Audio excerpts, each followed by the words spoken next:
जी अस्सलाम वालेकुम स्टूडेंट्स। इस लेसन में हम जावा मेथड्स जो है ना वो डिफ़ाइन करेंगे कि हम कैसे, जैसे आप सी प्लस प्लस में सिंपल अपने प्रोजेक्ट्स जो मेथड्स होते थे वो ऊपर प्रोटोटाइप उसकी यूज़ करते थे, डिफ़ाइन करते थे, फिर नीचे फंक्शन डेफिनेशन देते थे, फिर मेन के अंदर उसको कॉल करते थे। बिल्कुल ऐसे ही जावा के अंदर आप बेसिक जो है ना मेथड्स को भी डिफ़ाइन करके उनको कॉल कर सकते हैं। ठीक है, जावा एप्लीकेशन में आपको एटलीस्ट वन क्लास का होना ज़रूरी है।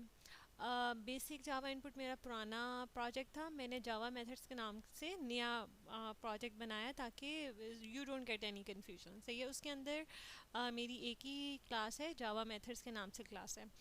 अच्छा, अब हमने क्या करना है कि एक्चुअली मेन मेथड के अंदर हमने फंक्शन को कॉल करना है, लेकिन फंक्शन को डिफ़ाइन जो है ना हमने इधर करना है मेन मेथड से बाहर। तो मैं यहाँ पे इधर लिख लेती हूँ हमेशा एंड ऑफ मेन। ठीक है, and this is end of class. ठीक हो गया। मेन मेथड भी इस क्लास का हिस्सा है, और जब मैं अगला मेथड भी फंक्शन लिखूंगी या मेथड लिखूंगी वो भी इस क्लास का क्या होगा, पार्ट होगा, इसका हिस्सा होगा। ठीक हो गया। और मेन के अंदर हम उन फंक्शंस को क्या करते हैं, कॉल करते हैं। अब आपने ये नहीं करना कि जो मेथड मैं डिफाइन करने लगी वो इस क्लास से बाहर डिफाइन करूंगी, नहीं, क्लास से बाहर कुछ डिफाइन नहीं होता जावा के अंदर। क्लास से बाहर कुछ डिफाइन नहीं होता। जो पहली ब्रैकेट और आखिरी ब्रैकेट आपके पूरे प्रोग्राम की होगी ना वो इस क्लास की होनी चाहिए। ठीक है, आपने जो कुछ लिखना है वो इस क्लास के अंदर लिखना है, इससे बाहर नहीं। इस क्लास से बाहर हम सिर्फ लाइब्रेरीज ऊपर सब जो पैकेजेस हैं वो इंपोर्ट करवाते हैं, दैट्स इट। इसके अलावा क्लास से बाहर कुछ डिफाइन नहीं होता। ठीक है, I hope I am clear.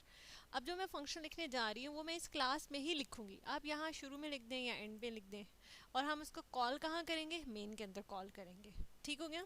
So please अपना इस प्रोग्राम स्ट्रक्चर को बिल्ड करें। ठीक है, इसको, इस कॉन्सेप्ट को बी क्लियर ऑन दिस कि आपने जो चीज़ भी डिफ़ाइन करनी है वो क्लास के अंदर डिफ़ाइन करनी है। जावा में क्लास से बाहर कुछ भी डिफ़ाइन नहीं होता। सही है, आप सिर्फ यहाँ पे इंपोर्ट करवाते हैं लाइब्रेरीज, उसके अलावा सब कुछ जो होता है ना वो इस क्लास का हिस्सा होगा, आपकी इस जावा मेथड की क्लास का हिस्सा होगा। यहाँ पे अब मैंने एक सिंपल सा मेथड लिखना है जो कि क्या कहती हूँ मैं कि मैं आप दो नंबर्स आपको इनपुट कर रही हूँ। ठीक है, आपने उसमें से एक मैक्सिमम रिटर्न करके देना है। तो मैक्स मेरे पास फंक्शन का नाम है, इंट ए और इंट बी जो है ना वो दो पैरामीटर्स इनपुट ले रहा है।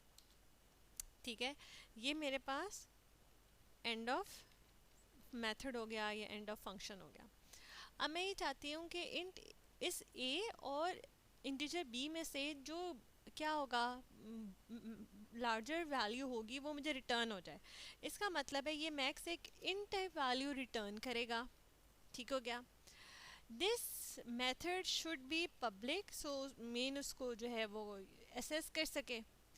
सेकंड जो बात आपको which is important for you to know कि मैं नहीं चाहती कि ये जो मैक्स है ना इसका क्लास का मेथड क्रिएट हो।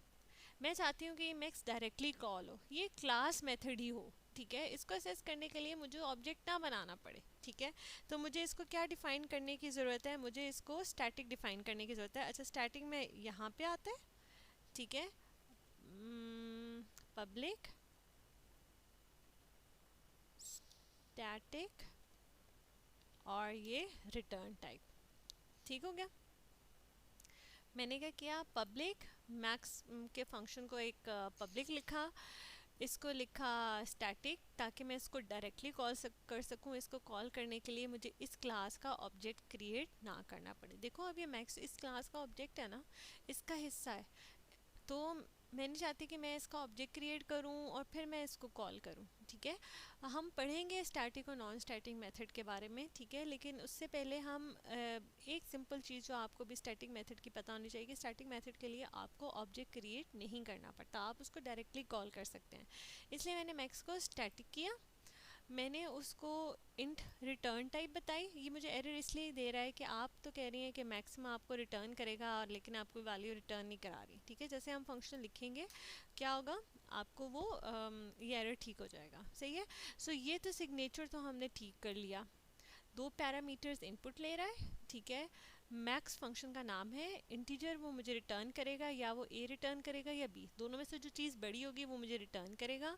स्टैटिक है क्योंकि वो डायरेक्टली कॉल होगा, उसके लिए ऑब्जेक्ट क्रिएट करने की ज़रूरत नहीं है, और पब्लिक है ताकि एनीबडी कैन एक्सेस इट। ठीक है, अब मैं यहाँ पे कंडीशन लगाऊंगी क्या, if A is capital then B, अगर ए बड़ा है तो मुझे क्या रिटर्न करके दे दे, ए, और एल्स मुझे क्या रिटर्न करके दे दे, बी।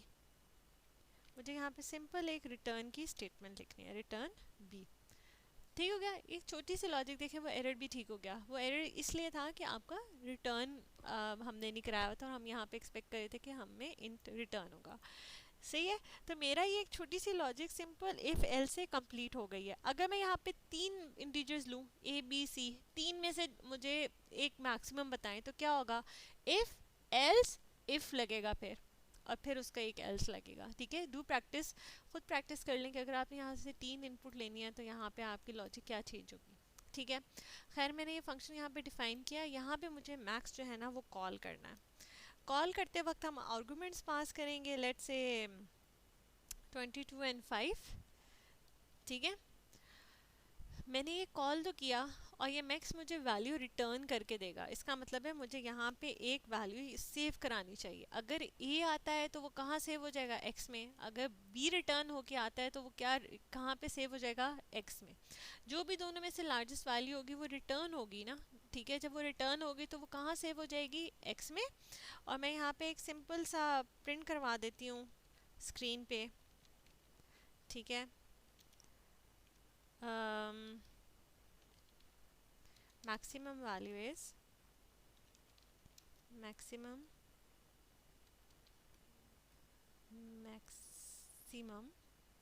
value is